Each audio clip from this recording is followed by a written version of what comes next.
Sono felicissima di ospitare oggi qui su questa splendida terrazza della Biblioteca Comunale di Positano, con questo meraviglioso panorama, una giovane scrittrice, Sabatina Napolitano, e parlare del suo primo romanzo dal titolo Origami, edito da Campanotto,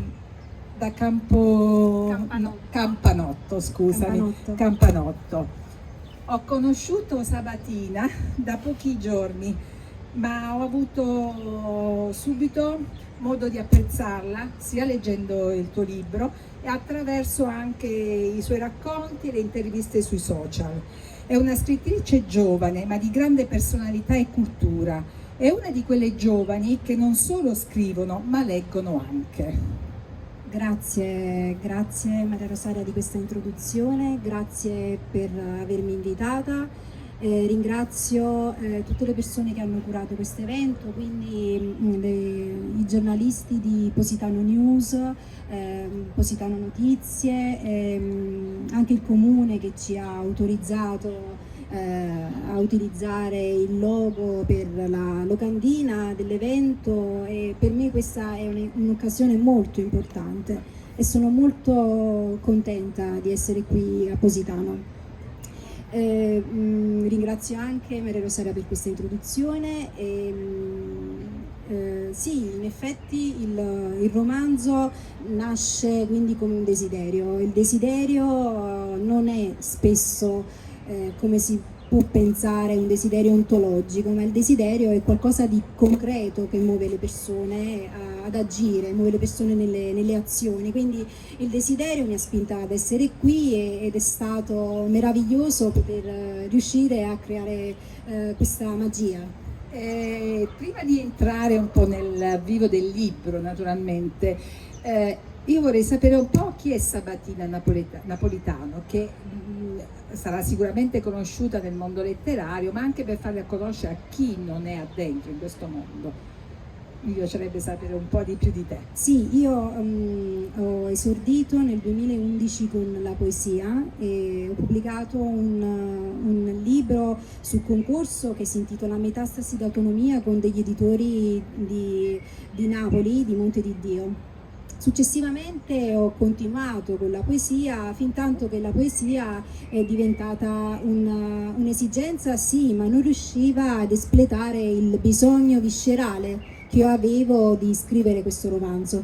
E quindi quando hai cominciato a scrivere, allora, diverso questa, sì, la narrativa, il racconto, il libro, allora, io da ragazza, rispetto alla poesia? Sì, dico sempre come Alice Munro diceva che lei ha iniziato a scrivere racconti perché vedeva i cartoni animati da bambina. In effetti è iniziato anche nel mio caso così, perché oggi i bambini, i ragazzi hanno subito un contatto diretto con la tecnologia. Nella generazione da cui io provengo, perché io sono della generazione degli anni 80-90, giovanissima, quindi sono nata nell'89, quindi potremmo dire gli anni 90. Negli anni 90 il telefono, i selfie, queste parole non esistevano, quindi io sono di quella generazione. In quella generazione di fine secolo, di fine Novecento, era evidente che l'attività della favola, l'attività del racconto provenisse comunque da ispirazioni legate a riprodurre la favola. Quindi in effetti anche le magie della Disney, il racconto di queste favole che sono rimaste comunque nel nostro immaginario, ha anche anticipato la mia voglia di scrivere. Quindi io raccontavo come tutte le bambine facevano in quella generazione, alle Barbie, alle bambole, e lì ho nuovamente esplicato questa forma di espressione, di comunicazione, quale quella di raccontare. Quindi io raccontavo alle bambole quello che mi capitava a scuola. Spesso si dice avere un amico immaginario, un amico invisibile. Io non avevo questo amico invisibile, ma imparavo a raccontare. Poi durante l'adolescenza, avendo vissuto un'adolescenza pienamente da pendolare, quindi io viaggiavo molto per gli studi, nei tempi vuoti che avevo per attendere i treni, per aspettare i treni, per aspettare le coincidenze, mi sono veramente votata sia all'osservazione degli altri, quindi anche alle loro storie. per esempio nel treno io ascoltavo molto le persone quello che dicevano e quindi lì è nata proprio l'ispirazione di poter raccontare le loro vite. Questo però dipende anche dalla tua caratteristica caratteriale, da questa grande sensibilità che hai, perché non è che tutti a volte anche viaggiando o dormono, invece tu hai utilizzato il tuo tempo nell'osservazione, quindi nella ricerca degli aspetti anche delle altre persone, osservandole, guardando, quindi da là poi forse sei entrato un po' nelle poesie, nella fase adolescenziale. Sì, in effetti la poesia è nata quando io ho incontrato Montale, perché si scrivono sempre sì, a scuola in età abbastanza matura, perché in effetti l'incontro con Montale è venuto a 18 anni, 17 anni, nell'ultimo anno del liceo, quindi io ero consapevole che esisteva la poesia come forma di espressione, perché al ginnasio ho sempre tradotto poeti come Archiloco, quindi avendo fatto il classico ero sempre in dialogo con l'antichità, quindi questa antichità è performante, è nella poesia, l'antichità è poesia e siamo anche in un luogo ricco di antichità e di tradizione, quindi se vogliamo anche la canzone in un certo qual modo è poesia. Per esempio io ho citato Maruzzella, che è riferita proprio a Positano, una ragazza di Positano. Ecco, io ero entrata in contatto con queste forme della poesia, le conoscevo, anche greco-latina, però non ero ancora entrata col corpo, proprio con la mia vita, in contatto con le poesie di Montale. Quando poi ho incontrato Montale, e tra l'altro io avevo già studiato Montale ma senza consapevolezza, poi l'ho incontrato veramente e avevo preparato una tesi sull'estraneità, sull'estraneazione, e manco a farla apposta, quell'anno all'esame di Stato uscì il saggio breve sull'estraneazione, stiamo parlando della maturità del 2008, e uscì anche una poesia di Montale sul sorriso, il tuo sorriso è un'acqua limpida, e quindi è stata evidente la coincidenza proprio del mio destino con Montale. Poi ultimamente ho avuto modo di leggerlo meglio, io lo leggo spesso durante gli anni e effettivamente sento una profonda correlazione, come se fosse profetica, anche rispetto alla mia vita, perché i poeti hanno anche una profezia, un potere quasi profetico. E sì, peraltro la profezia in sé non è altro che un'educazione al futuro, quindi anche si insegna anche nella didattica la capacità di avanzare gli eventi, di capire come andrà un evento, quindi alle volte si tratta proprio di una profezia, altre volte si tratta semplicemente di una capacità di saper tastare il polso e di saper capire come andranno gli eventi. E infatti tu hai scritto circa 7 libri, no, di poesia. Sì. Quindi dopo, da questo passaggio dalla poesia, come sei passata a cimentarti nella narrativa, che è anche un po' diversa come struttura, come scrivere un libro, è diverso, no, dalla poesia? Allora, sì, non so, si sente il microfono? Temo che non si Sì, senta. Okay. sì, mi sta un po' No, vicino. perché l'esperienza che abbiamo fatto a Roma, che non si sentiva, mi ha traumatizzato, perché poi mi hanno detto non si sentiva niente. Allora, in effetti sì, il passaggio tra la poesia e il romanzo come è accaduto. Ecco, facciamo questa metafora che mi viene al momento, perché io mi ero preparata dei concetti, ma li lasciamo perdere, le domande me le stai facendo adesso, non erano per niente preparate. Ecco, se ci mettiamo in un treno e soprattutto i pendolari sanno di cosa stiamo parlando, ci sono diversi modi per reagire all'alterità, all'altro. Quindi la poesia è una reazione all'alterità che riguarda comunque un sentimento riflesso, lirico, un'occasione vista anche con un certo lirismo, con anche una sottolineatura all'ego. Invece il racconto è qualcosa di estraniante molto spesso, perché ora si parla di autofinzionalità, si parla anche della referenzialità. Io credo che lo scrittore in un modo preciso, racconta le vite degli altri, mentre la poesia racconta lo stato individuale, il senso della vita che è per tutti. C'è chi diceva che il poeta si sente l'ombelico del mondo. Ecco, e il poeta con la sua esperienza si fa sangue e vita per gli altri, nel caso veramente dei grandi poeti, anche dei poeti accademici. Io penso che questo sia stato il caso anche di Montale, che va per la maggiore tra i poeti accademici, però Montale non era per niente un accademico, perlomeno nella fase iniziale della sua produzione. E poi questo io diventa universale. Diversamente lo scrittore parte comunque, per lo scrittore secondo me più competente, parte da un assunto di umiltà. Per scrivere c'è bisogno comunque di raccontare gli altri, anche se ora si preferiscono i romanzi che non fanno uno specchio riflesso della persona, perché andrebbe a raccontare poi un romanzo qualcosa che è noioso e non interessante per la comunità. Però i romanzi che vengono scritti bene, o perlomeno anche i romanzi dei poeti, sono una pietra miliare per l'umanità. Prendiamo ad esempio Nabokov.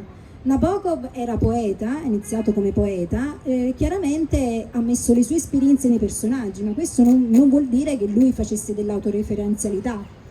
Chiaramente quindi in questo viaggio in treno ci sono diversi modi per reagire all'alterità, quali potrebbe essere addirittura l'indifferenza, se non lo sdegno. Alcuni romanzi sono proprio fondati sull'indifferenza dell'umanità, si racconta delle brutture dell'umanità. Altri romanzi invece raccontano magari di ambienti che si vorrebbero diversi. Per esempio questo romanzo racconta di Ithac, una città che si desidera diversa, ma che in realtà magari manca di quello che noi vorremmo così tanto.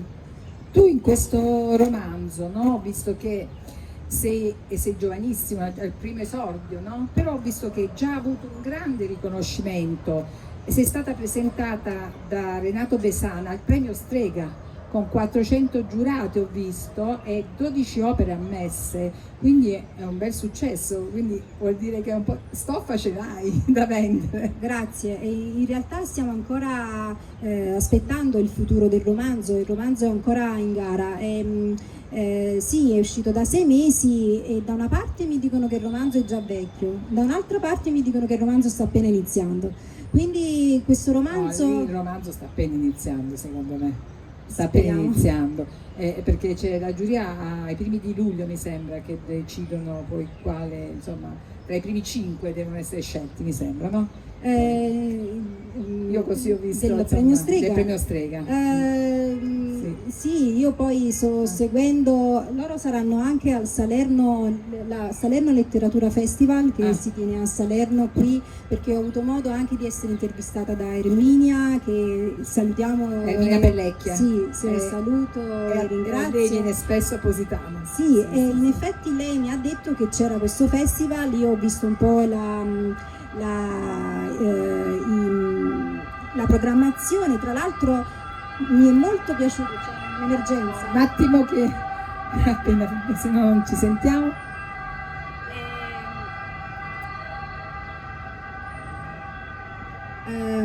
In effetti sì, io sono andata a riguardare questo Salerno Letteratura perché Erminia mi ha detto: guarda, come mai la tua casa editrice non ti ha fatto presente per questo festival? In realtà io non credo che sia una cosa della casa editrice, penso che gli organizzatori chiamano le persone che hanno già un maggiore successo, più conosciute, però sono andata a spulciare un po' il programma, ho visto anche questa meravigliosa locandina che in modo particolare richiama anche le carte. Io sto scrivendo il secondo romanzo che è intitolato Parole e carte, quindi mi sono sentita molto coinvolta perché continua l'ambulanza, speriamo che non sia accaduto niente di grave. No, si vede, sta lì proprio fermo. E alla fine questo è un video che noi stiamo registrando, ma sarà come una diretta, non ci sarà post produzione, non ci saranno cambi strategici o altro. Allora il punto è questo, mi piace anche la formula che hanno utilizzato, la rivoluzione, la felicità, la rivoluzione, quindi Non l'ho vista ancora, sì, quindi sì, non ho avuto modo di vederla. purtroppo io non ho opportunità di andare, di andare a Salerno per questo festival, anche se mi hanno invitata, la stessa Erminia mi ha detto di andarci, perché sto lavorando anche al secondo romanzo, non ho proprio tempo Mi materiale. chiedevo un attimo, no? Questa è una curiosità, ho detto ma sei laureata in... Io sono laureata in biotecnologie mediche. Ecco, allora ho detto che relazione avrà Sabatina tra i suoi studi precedenti fatti di laurea e tutto con la letteratura? Sì, allora io non sono l'unica ad essere laureata in tutt'altro che in materie letterarie, lo stesso Montale era un geometra, quindi molti vengono da percorsi diversi. Quindi nasce però da una passione Allora, che hai già dentro, io secondo me, ho avuto, no? ho avuto una vita burrascosa, un passato burrascoso, però in questi frangenti ho coltivato tutte le passioni, tutte e due le passioni.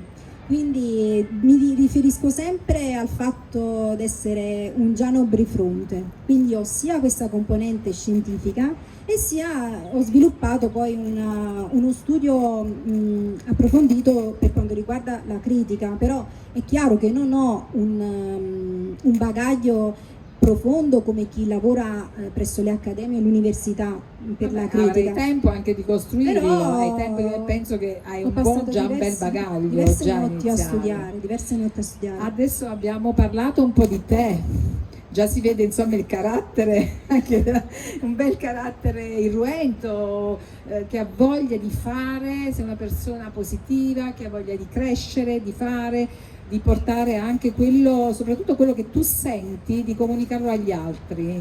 E quindi attraverso il libro le persone potranno proprio conoscerti, perché leggendo il libro ho un po' capito la tua anche già personalità, si avverte nel libro questa grande voglia di esprimersi, a parte che è scritto benissimo, in italiano corretto, ti ringrazio perfetto. perché sullo stile ce ne sarebbe da dire. Ecco, stamattina che ovviamente chiaramente quando ho dei progetti non dormo, quindi ero sveglia alle 4, una cosa che mi capita spesso, e leggevo un articolo che mi è interessato molto. Allora ci si lamenta del fatto che i romanzi escono senza stile. Ecco, questo era un romanzo di stile, perché io ho utilizzato e molti mi hanno detto che non andava bene questo stile perché ho utilizzato il periodo lungo, la paratassi, quindi molte frasi con la virgola, e ho preferito non chiudere i periodi. Bisogna studiare uno stile. Io per questo romanzo sì, ho usato questo stile che tra l'altro è avvincente, prende, corre, e vuoi sapere pagina dopo pagina cosa avviene, sì, perché prende molto. Questo l'ha detto anche Renato Besani, una scrittura, sì, una scrittura libera. In effetti, ecco la particolarità, l'originalità di una scrittura, di una voce, dove si vede. Nel momento in cui si estrapola un pezzo dal libro è possibile riconoscere una voce, riconoscere un'impronta. Ecco, questo è stato fatto col mio romanzo. Però aspettiamo. Ha un ritmo, sì, non è lento, e anche le pagine non sono tante, come non è un romanzo con 300 pagine, è un romanzo giusto per la lettura, avvincente, piacevole, quindi adatto proprio per leggerlo piacevolmente, anche andando al mare, era sotto l'ombrellone, scusa. Sì, in effetti questo nasce comunque come un romanzo provocatorio dalla copertina, però fare un romanzo che non fosse una provocazione per un tessuto letterario non avrebbe avuto senso, perché comunque noi parliamo di un romanzo che è un romanzo sociale, quindi che è impegnato come romanzo sociale, che è un romanzo politico, ma è anche un romanzo che ha una profondità di pensiero. Ecco, noi andiamo oltre la pura superficie, e cerchiamo di capire la letteratura, che non è una semplice letteratura di intrattenimento, ma è la letteratura riflessiva. Anche riflessiva sul tema. Infatti entriamo nell'argomento del libro adesso. Origami, il titolo, da dove nasce? Allora, il titolo nasce, ecco, in questo momento pensando alla farfalla rossa. Perché la farfalla rossa? Perché Nabokov amava le farfalle e molte sono state in letteratura le narrazioni intorno alle farfalle, ne ho viste di tutti i colori, perché chiaramente Nabokov amava anche gli scacchi, ma lui lavorava con le farfalle, era il suo sostentamento, quindi l'università è venuta secondaria. Allora io mi sono trovata a imprimere questa prima cosa. Ecco, molti mi dicono: ma con questo rosso che cosa hai voluto fare? Cappuccetto rosso? No, ci sono solamente dei lupi buoni, lupi che provano affetto per me e che mi vogliono bene, partendo da Gordiano Lupi e altre persone che si potrebbe pensare che siano dei lupi, invece sono delle persone che mi stimano e che mi vogliono bene e che io ricambio questa stima. In effetti questo per il rosso, perché il rosso è il simbolo di questo romanzo? Prima di tutto perché è un romanzo passionale, perché è un romanzo di rivoluzione, di felicità. Ecco, è un romanzo che parte da una passione, che è anche una passione erotica, ma perché la passione è un motore sociale. Quindi Origami parte dal principio che dalla carta si possono creare dei sogni, e questi sogni possono sviluppare una società, sviluppare una corrente di pensiero. La ragazzina orfana era cresciuta a casa dei genitori della nonna ed è stata invogliata la protagonista Olga, la protagonista. Sì, ed è stata invogliata a lasciare questi sogni alla corrente. Si usa, questa è una cosa proprio tipica del folklore giapponese, benaugurante, quindi non si parla solo delle gru, perché alle volte le gru sono quelle più stimolanti per buon augurio, per augurare della fortuna, della provvidenza, ma in questo caso si parla proprio degli origami come simbolo della carta, come segno di una fantasia positiva, di una fantasia elegante. Molti sono oggi anche le case che organizzano film o youtuber che organizzano anche dei cartoni animati, dei cortometraggi con gli origami, con questa tradizione degli origami, quindi io ho trovato molto elegante un romanzo simile. Sì, avvincente anche la trama, perché un romanzo di trama è un romanzo utile. Non è detto che il romanzo utile sia il romanzo di cronaca o sia il romanzo storico. Un romanzo di trama scritto da una poeta può essere la trama di un discorso sociale universale, può essere un romanzo importante, e se io non ci avessi creduto per prima non avrei scritto il romanzo. Sì, infatti ho visto comunque con l'opera che ha Nabokov per te ha influito molto, no? Ha avuto una molta influenza anche nella stesura del tuo origami, sicuramente. Sì, anche perché ho visto che hai scritto una parte iniziale che di solito non leggo mai, hai scritto soltanto questo libro è dedicato, la dedica a qualcuno, invece tu hai scritto qualcosa di diverso. Ci sono due prefazioni. Raramente ho trovato, insomma. Sì, quello è stato un volo che io ho voluto fare con il lettore, e in questa modalità di volo morbido mi ha molto aiutata Nabokov.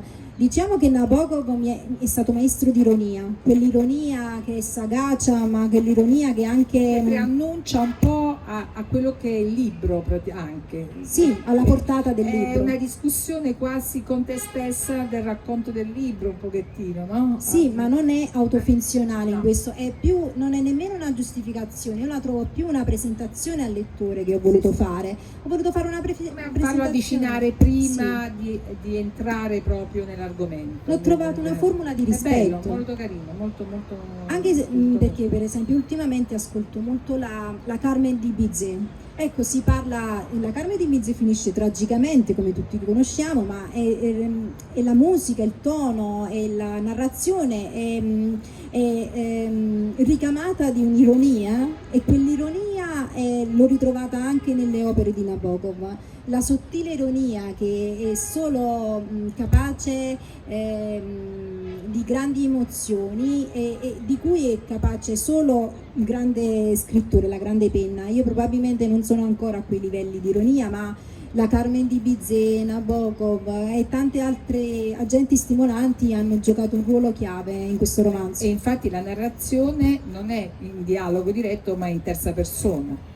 Allora, la terza persona sì, non è una forma narrativa tradizionale, perché di solito la terza persona è tradizionale. Io sto scrivendo questo secondo romanzo che è in prima persona, tutto in prima persona, però il primo romanzo l'ho scritto in terza persona non perché la terza persona è una persona tradizionale, ma perché la terza persona ha un carattere moderno. È possibile con la terza persona far assumere un carattere moderno a un'opera letteraria, ed è quello che ho provato a fare io. Perché la terza persona può tante cose, la terza persona ti libera da tanti vincoli che magari la prima è più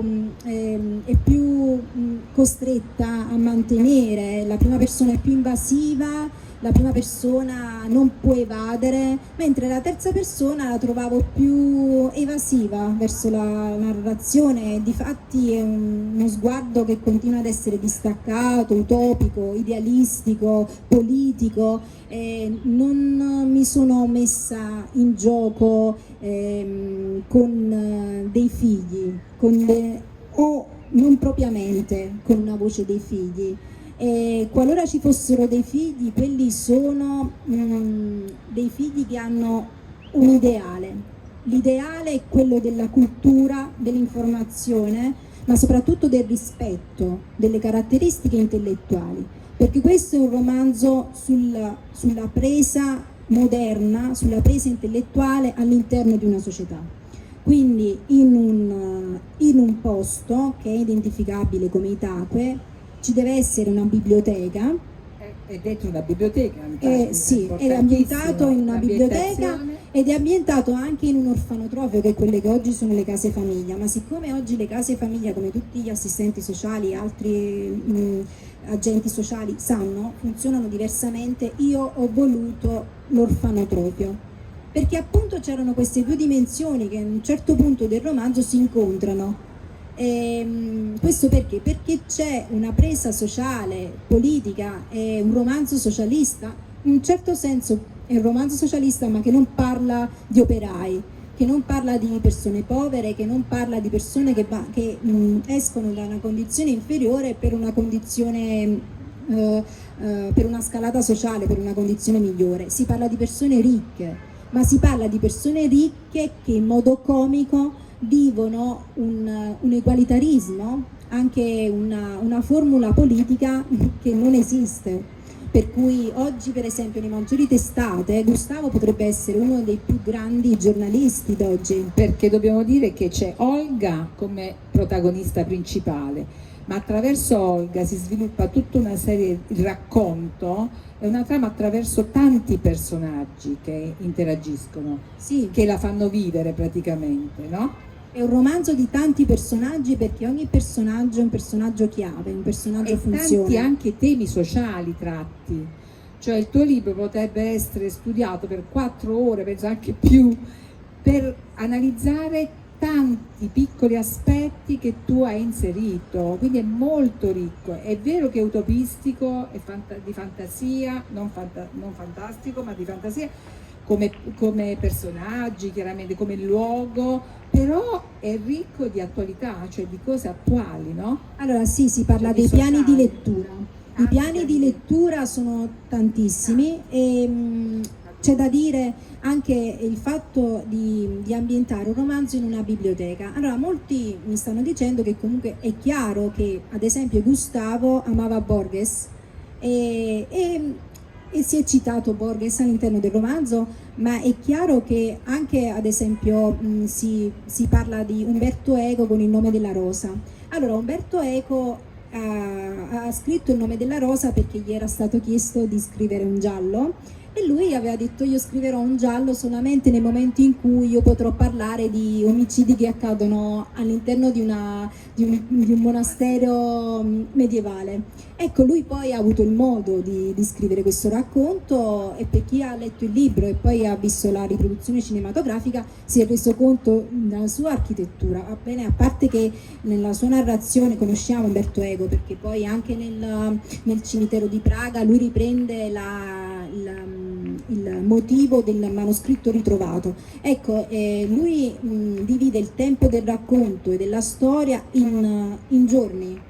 tutto avviene in giorni, omicidi, assassini, le torture che avvengono sono in giorni. Invece l'arco di tempo di Origami è un arco di tempo dell'intera vita di Olga, e la suddivisione dei capitoli non avviene secondo un tempo che è il tempo della biografia, ma avviene secondo il tempo della mutazione psicologica. Quindi anche dei titoli, ci sono dei titoli, ad esempio Ekphrasis, che sono dei titoli che portano anche a un estraniamento, che portano comunque a una riflessione critica, laddove la critica riempie quello spazio di discorso tra lo scrittore puro e anche l'editoria e anche il giornalismo, quindi si parla e si affrontano anche questi temi, come è giusto che lo si affronti, che li si affronti.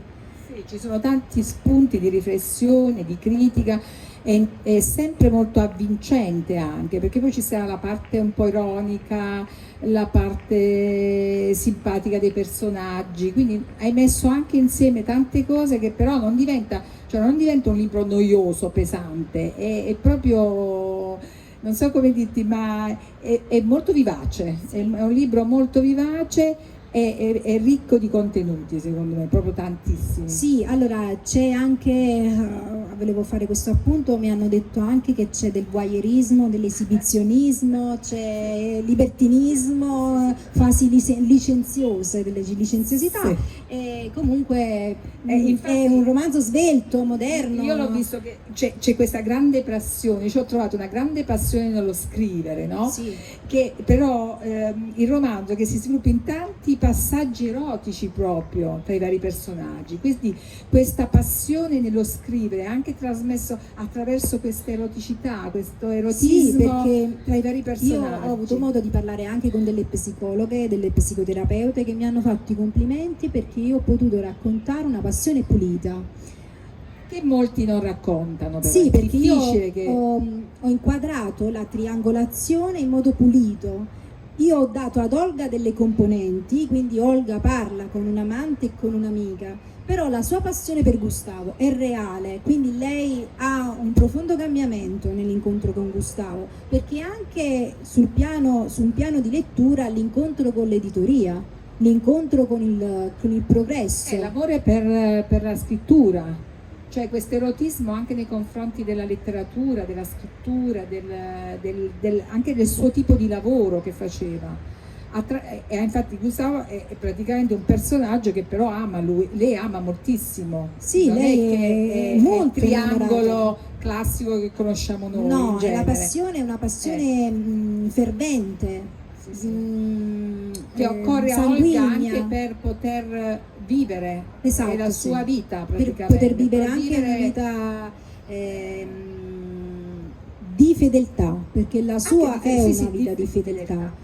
Quindi al di là delle immaginazioni, la sua scelta è quella di continuare con Gustavo e di poter rendere Gustavo quanto più chiaro possibile. Forse la preoccupazione di Olga è quella di essere la priorità nella vita di Gustavo, perché dobbiamo sempre ipotizzare che Gustavo è il correlativo di quello che oggi è il direttore di un grande giornale, e per di più lui era il più grande editore del paese, quindi era una persona veramente nota, ambita, quindi subentrando la psicologia di Olga, magari le sue fantasie sono appunto per lamentare di voler essere la priorità. Quindi grazie a lui comunque lei è riuscita anche ad ottenere quello che un po' voleva nella sua vita. Sì, in effetti questo potrebbe essere letto dalle femministe un po' come molte leggono Vera di Nabokov. Allora, molte femministe dicono che Vera è l'esempio dell'abnegazione totale perché si è dedicata al marito. E da un altro punto di vista Vera potrebbe essere l'amore che si vuole la devozione che si vuole per un partner. Ecco, in questo Olga è un simbolo femminista, ma è anche un simbolo di donna innamorata, perché lei sì, ha bisogno di Gustavo, però lei poi è autonoma con Origami. Gustavo mette solo la parte economica, quindi lei è autonoma, ha una sua direzione, ha un suo giornale, gestisce lei la biblioteca, quindi sì, è un simbolo femminista, però è anche un simbolo fervente di una psicologia profonda. Di amore e di passione Di verso passione. il proprio uomo, Sì. praticamente, che tiene sempre. E poi l'amante ha la parte un po' nascosta, un'ombra un po' nascosta. Sì, è un'ombra, un'inquietudine. Un'inquietudine, anche una sua voglia di essere anche quell'altra parte, perché le donne hanno un po' tutte e due le parti, Certo, no? sì. Quindi anche un po' quello. Questo è evidente anche nel momento della morte, nel momento della morte, che non diciamo molto del romanzo perché mi dicono che dico molto, però nel momento ecco, della non morte, arriviamo alla fine perché momento lo della scoprirete morte, voi a mano, sì. perché però si evince molto la psicologia anche di Emilio, perché Emilio, lui era uno che faceva l'orologiaio, quindi lui perseguitava e seguiva la vita di Olga e Gustavo, perché il suo simbolo, la sua allegoria è precisa, che è quella di un'analisi psicologica. Chiaramente senza Freud tutto questo sarebbe stato proprio impossibile, sarebbe andato comunque nella stanza delle immaginazioni. Invece, grazie alla lezione di Freud, possiamo ben caratterizzare quello che è la figura anche di Emilio, questo orologiaio che decideva e decifrava le ombre e le inquietudini di Olga. Io vorrei passare a qualche piccolo passo, Sì. perché ho visto, Olga mi ha colpito molto per il suo altruismo, a pagina 39. Quando da volontari in ospedale, è bellissimo, che avverte la presenza dei genitori. Pagina 39, quando parli, adesso vedi tu dove vuoi cominciare, ma io avevo visto per la giornalista. Allora, se da un lato la bibliotecaria era disordinata e menefreghista, qualcosa di sé era in cerca della voce della madre, ogni volta che indossava la maglia per il turno e si preparava ad andare tra i reparti per alleviare un po' di sofferenza. Ricordava il profumo della mamma che le rimboccava le coperte prima di addormentarsi. Nei suoi ricordi la madre era una donna serafica piena di poesia, con un odore di paciuli intensissimo, mentre si muoveva negli abiti chiari che il padre le regalava. Li vedeva ancora nella mente, insieme come due angeli, di cui ricordare a malapena l'odore del profumo e della pelle. Questo richiama anche Ada, perché lei è una... ecco, questa è anche una mia caratteristica, io vedo tutto con i profumi, la sinestesia dei profumi, quindi io associo, sì, anch'io i profumi alle cose, gli odori, anche venendo qui, gli odori della costiera mi hanno invasa. E nel giorno del suo 7° compleanno, pochi mesi prima della loro morte, la mamma le regalò una collana con un ciondolo dalla forma di un piccolo tempio. Questo è il tempio della tua anima, piccola mia, conservalo sempre. Non portava quella collana col ciondolo della mamma, ma ogni volta si trovava ad accudire un malato, il gelo dentro le si scioglieva. Così il volto dei malati le ricordavano la madre, persa troppo presto. Si trovava a volte a dover rispondere a delle domande a cui nessun uomo di cultura avrebbe saputo trovare delle risposte facili. Quanto mi resta da vivere? La risposta era a volte 6 mesi, altre 12 o 3. Non si poteva definire la sottile differenza tra la speranza e la rassegnazione. La comunicazione con il malato era diversa da quella coi familiari. Anche il dolore rispetto alla patologia con diverso esito fatale era differente. Molti pazienti non erano affatto in grado di comunicare e la direttrice li guardava da dietro i vetri delle stanze. Spesso vicino ai figli dei pazienti c'erano giovani nipotini che correvano innocentemente per i corridoi dell'ospedale. Quando i figli andavano a trovare i genitori malati senza una possibile guarigione, i nipoti nascevano, si facevano il battesimo o la comunione. Questo è proprio il senso della vita all'interno dei reparti dell'ospedale. Ecco, si parla anche di tante velleità, che alle volte scrivere un romanzo è un po' un gioco come se fosse un gioco stupido, quasi che non abbia una profondità di pensiero, perché molti sono i romanzi che nascono comunque per non avere un'influenza sul pensiero. Ecco, questo non è un romanzo che non ha un'influenza sul pensiero, è un romanzo che viene anche dai rimasugli delle sofferenze. Questi sono stati episodi che io ho messo della mia vita quando ho visto mia nonna soffrire in ospedale perché mia nonna aveva una patologia ai polmoni, quindi stava spesso in Quindi ospedale. anche una parte di te, della tua Sì. vita, un po' hai riportato anche in questo romanzo. Ma questo È la penso sia vita. normale di tutti gli scrittori, non c'è niente di autofinzionale, perché com'è possibile fare dell'autoreferenzialità scrivendo la sofferenza? La sofferenza la si conosce perché la si vive, e questo è il romanzo è tratto dal vissuto. E infatti un altro punto anche del romanzo che parla di Gustav, quando ci dice che Olga incontra Gustav in un momento particolarissimo, in un momento di sofferenza. Sì. Quindi l'amore può nascere anche da questo momento di sofferenza. La loro unione è nata proprio dal fatto che Gustavo stava perdendo la vita, lui stava perdendo la vita e lei è stato vicino in ospedale. Era questo tratto qua, questo Sì. punto qua. Vogliamo leggerlo? Sì, te lo leggo un attimo. Sì. Quella sera passava per il pronto soccorso per fare prima, così non poteva fare a meno di notare sotto il pianto di una donna abbastanza anziana il volto insanguinato di un uomo sulla quarantina vestito con un abito elegante blu, e faceva appena per mettersi la mano davanti alle labbra, terrorizzata, che sentiva dal chirurgo urlare agli altri: portiamolo subito in rianimazione, deve operarsi di urgenza e in fin di vita. Questo è il momento che vede Olga lui, praticamente. Sì, è il momento dell'incontro che è avvenuto appunto da un incidente mortale, e quindi Olga le è stato vicino in questa fase di crisi.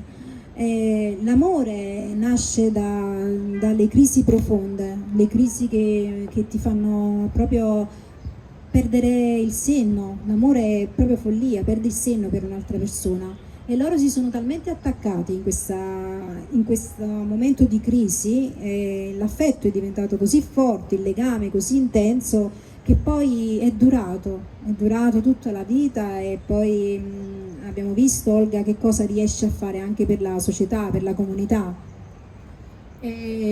Vuoi dire altre cose riguardo al libro? Hai qualche appunto, qualche altra cosa che avresti voluto dire? Perché non raccontiamo No, io tutto del libro, altrimenti... Avrei tanto da dire, veramente Sì, tanto, però il riferimento che abbiamo fatto, penso, attraverso questo dialogo è stato veramente molto bello. Io ti ringrazio, veramente ti sono grata, bello. Il mio augurio è che la biblioteca come luogo possa essere quello che non solo io ma tanti desiderano. Questo romanzo è un romanzo ambientato nelle biblioteche. Le biblioteche sono la fucina, sono veramente l'anima di un luogo. Io non mi sono occupata della tecnica, perché molti hanno scritto proprio dei romanzi di tecnica delle biblioteche, del sistema bibliotecario. Sono entrata in contatto per ora con delle biblioteche di Roma, di altri posti d'Italia, e ogni biblioteca è a sé, ma di certo in un comune, così come in un luogo, la biblioteca è il posto più importante per i libri, per la sede e per la sete di cultura. Quindi laddove si trovano i libri si trova anima. Questo è anche per il turista, questo è anche per l'Italia. È importantissimo. Io volevo dire, dove possiamo avere i tuoi riferimenti, dove possiamo trovare il tuo libro? Naturalmente un'edizione lo lascia anche qua in biblioteca. Sì, ne ho portate solo 2. Quindi chi vuole venire può leggere il libro di Sabatina. So che molte signore cercano sempre dei libri nuovi, vengono qua a cercare libri nuovi, proporremo subito il tuo libro. Sì, qua ci sono tantissimi trovare? libri bellissimi, e mi sono sentita onorata. E il tuo dove possiamo trovarlo? Poi Allora, se uno lo vuole sì, acquistare... Qui a Positano si trova in biblioteca, se lo volete leggere, perché non ho preso accordi con nessuna libreria, non lo so come funziona, però in tutta Italia basta chiedere in libreria, basta chiedere in biblioteca, oppure si prende tramite Amazon, arrivano un giorno, se avete Prime, ma penso anche con altri tessuti, libreria universitaria, libraccio, e ce ne sono tanti tutti sono sui social, sì, dove tu distributori, ma si trovano anche presso le librerie. E invece tu vuoi dire Hai un blog, so che è un blog. Sì, ho un blog che si chiama Tableau Vivant, proprio perché è ispirato al fatto che gli uomini sono capolavori e sono proprio i protagonisti di opere d'arte. Bellissimo. Sì, noi siamo all'interno di Tableau Vivant, siamo dei capolavori di Dio. Tu un po' mi hai risposto, volevo farti una domanda un pochino provocatrice, ma già forse un po' mi hai risposto prima, quindi può uno scrittore secondo te scrivere volontariamente e mirare al successo? Sì. Perché per un giovane scrittore non è facile inserirsi nel canale, no? Sì, sì. Giusto? Sì, può essere scritto un romanzo strategico, sì, assolutamente per mirare al successo, ma bisognerebbe definire la natura del successo. Il successo può essere definito sia come una vittoria, un'escalation ai premi letterari, oppure un successo di vendite. Ci sono varie scuole di pensiero, per esempio io ho incontrato Maurizio Di Giovanni che ha detto che lui desidera essere uno scrittore del popolo, quindi il suo successo è che le persone quando lo incontrano gli dicono che i personaggi che hanno visto nella serie televisiva si sono ritrovati. No, alcuni si sono ritrovati, altri no. si sono arrabbiati, altri non ti sono piaciuti. Invece poi ho incontrato scrittori non puoi trovare anche sempre. accademici, anche letterari che mi hanno detto ma se un libro non vince un premio non esiste. Non quindi, credo questo. Quindi ci sono varie scuole di pensiero. Certo. Io penso che ci si possa impuntare per scrivere un romanzo strategico, come ho spesso detto, ci si mette d'accordo. È molto facile scrivere un romanzo strategico, molto molto facile. Io non ho scritto un romanzo strategico. Tu quando scrivi, pensi di scrivere per quello che tu senti, che ti viene in mente, o pensi anche al pubblico che andrà, all'utente? Allora, il mio caso è veramente un caso diverso, perché io vengo già da una radice autentica, cioè io mi sono già messa in gioco negli anni con la poesia, quindi già ero conosciuta per essere poeta, per essere un'autentica. Quando tu scrivi poesie è chiaro che la poesia riguarda la biografia e riguarda la tua... Il tuo intimo. Sì. Il tuo intimo. Quindi il mio caso già è diverso, è come i casi dei poeti scrittori. Però è evidente che nel mio caso c'è una forte componente spontanea, c'è una componente di spontaneità e non si parla di strategie, no, perché se io avessi fatto delle strategie non avrei pubblicato con Campanotto, non avrei fatto una copertina del genere. Sono cose che sono successe poi, perché io quando ho fatto questa copertina ed avendo studiato Nabokov io non sapevo della guerra, ad esempio. Poi è subentrata la guerra, che è una cosa che investe la mia coscienza, che è una cosa che mi ferisce, è una ferita che io ho e che ce la portiamo tutti, perché non è sano, non è naturale guardare la televisione e vedere delle immagini di guerra, non è affatto naturale. Quindi penso che da me, quando prima di andare a dormire, quando faccio i conti con me stessa, dico ma ho scritto un bel romanzo e là trovo risposta perché mi dico sì, questo è importantissimo, ce l'ho fatta. In questo sì, quando mi trovo, per esempio qui è un po' un ambiente di preghiera, perché siamo immersi nella meraviglia, c'è modo di fare in modo e di rendere lo spirito disponibile alla preghiera. Ecco, quando tu guardi il mare e ritorni il bambino e c'è il contatto con la parte più creaturale, più infantile e entri in profonda connessione con il sé e dici ma io ho fatto qualcosa di buono, o volevo solamente puntare ai soldi o puntare al sostentamento, ho fatto quello che la mia missione mi chiedeva. Io con questo romanzo mi dico sì, perché io non ho scritto un romanzo di cronaca, hanno scritto tanti romanzi sui bambini deportati dalla guerra, io non ho scritto un romanzo di questo genere, ma ho scritto un romanzo che riguarda anche i bambini, che riguarda anche l'alterità. Il tema del viaggio, prima parlavamo del treno, in questo viaggio ci sono molte città del mondo. Ecco, mi rinfaccio di non aver descritto per esempio la Turchia, Istanbul, mi sarebbe piaciuto tantissimo perché Istanbul ha un qualcosa, Bisanzio, ha un qualcosa che lega antichità alla modernità. Ecco, io non ho descritto di Istanbul, però è una curiosità che sento nella mia missione, perché l'Oriente. Ecco, Dacia Maraini ha citato l'Oriente, c'è tutto un altro filone di letteratura che potrei investigare. Ma in questo caso io ho descritto Itac, però ci sono dei riferimenti anche a città che ho vissuto, come per esempio Roma, Parigi, ma i riferimenti non sono mai diretti, perché in questo romanzo io ho voluto ambientare un po' d'anima. E si sente tutto, cioè Grazie. l'avverti completamente quando leggi il libro, quindi proprio hai centrato in pieno. Ti Grazie. volevo chiedere anche, ma oggi molti sono le persone che scrivono, ma sono anche poche le persone che leggono. Cosa ne pensi di questo? Pensi che sia vero, non sia vero? Non so, cosa pensi di questa cosa? Secondo te c'è gente che legge o è più gente che scrive? Secondo me il contesto del discorso è sempre quello dell'industrializzazione di quello che è avvenuto dal punto di vista storico.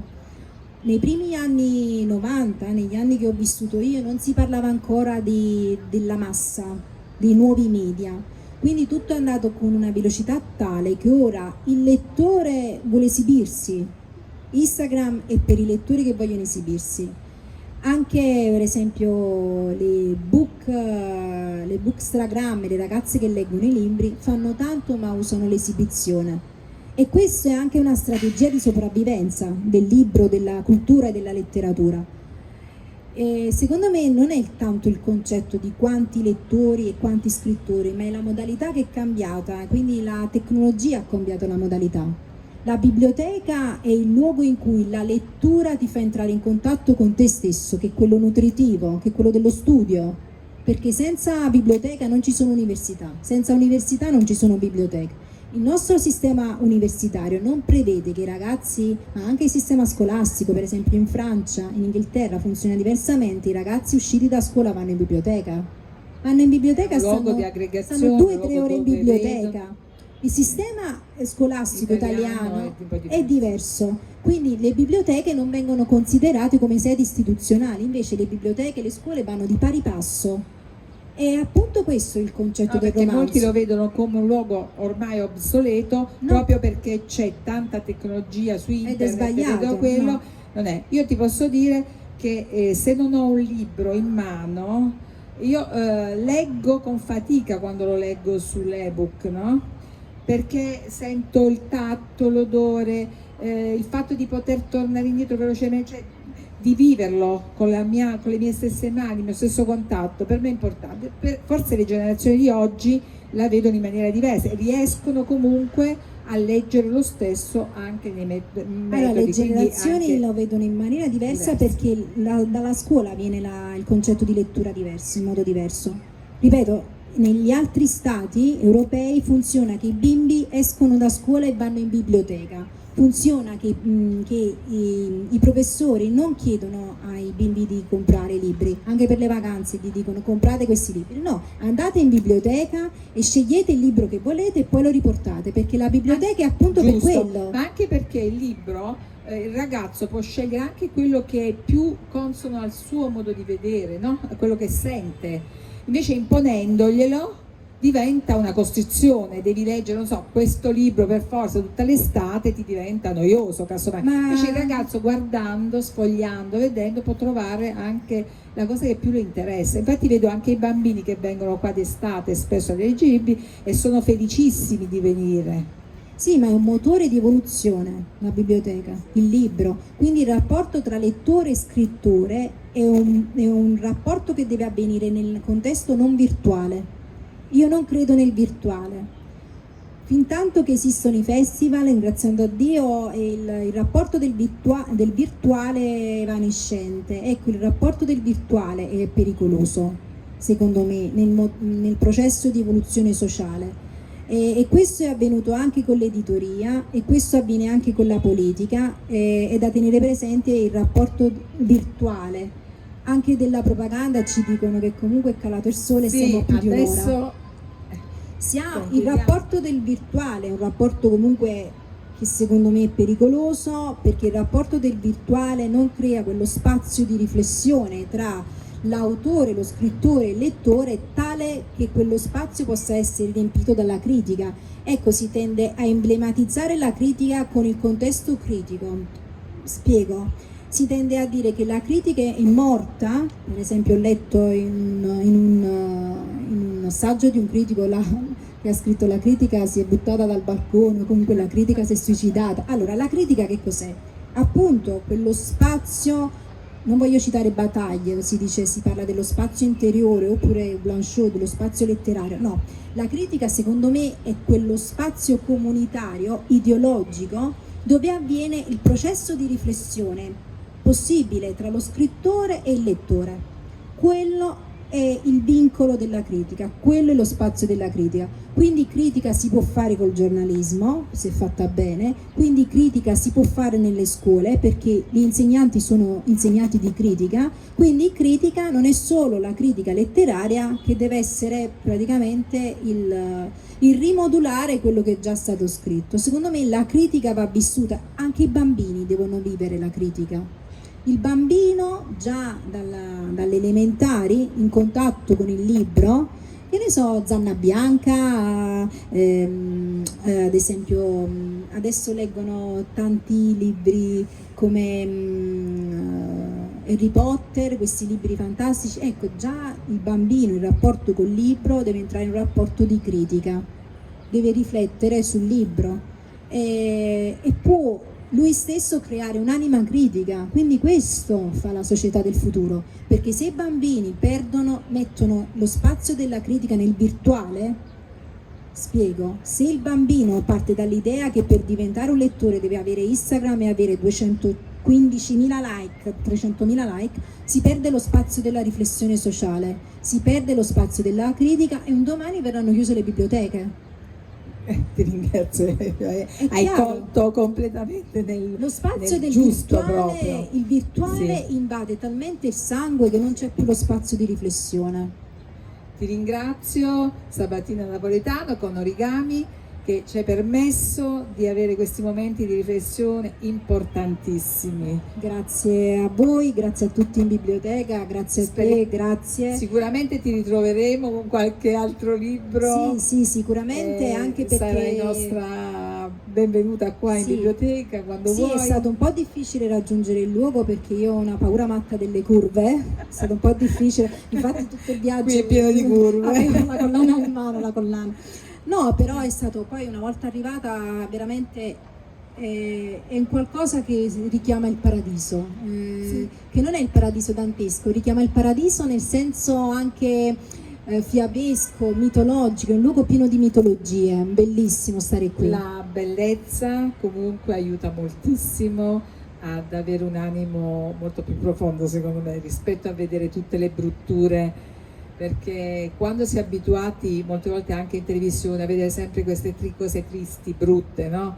Cioè, se tu guardi la natura, quello che ha fatto la natura ci ha dato, guarda che meraviglia, non puoi non pensare a cose belle e a esprimere un po' nell'animo tuo quello che senti di più profondo e più bello che hai. Sì, l'invito da Positano è anche quello di entrare in contatto con la bellezza, non la bruttezza. La bruttezza che cos'è? È l'accaparramento dei beni. L'accaparramento dei beni non è lo stato brado, per esempio. Questo si potrebbe pensare che è uno stato brado, selvatico, invece no, è uno stato perfetto, proprio perché è nella perfezione della natura che accetta l'uomo. Ecco, per esempio, qua non ci immaginiamo mai che dalla montagna casca una pietra, no, perché è la natura che entra in perfetto incastro con l'uomo. E questa è anche la bellezza, assecondare un'armonia. Se invece vedessimo che l'uomo continua a caricare la natura, di sobbarcare la natura di pesi, come stiamo facendo da secoli, finirà che purtroppo le città verranno a scomparire, così come le biblioteche. Quindi cercare la bellezza e cercare quello spazio interiore dove l'uomo rientra anche in contatto con la natura che ama.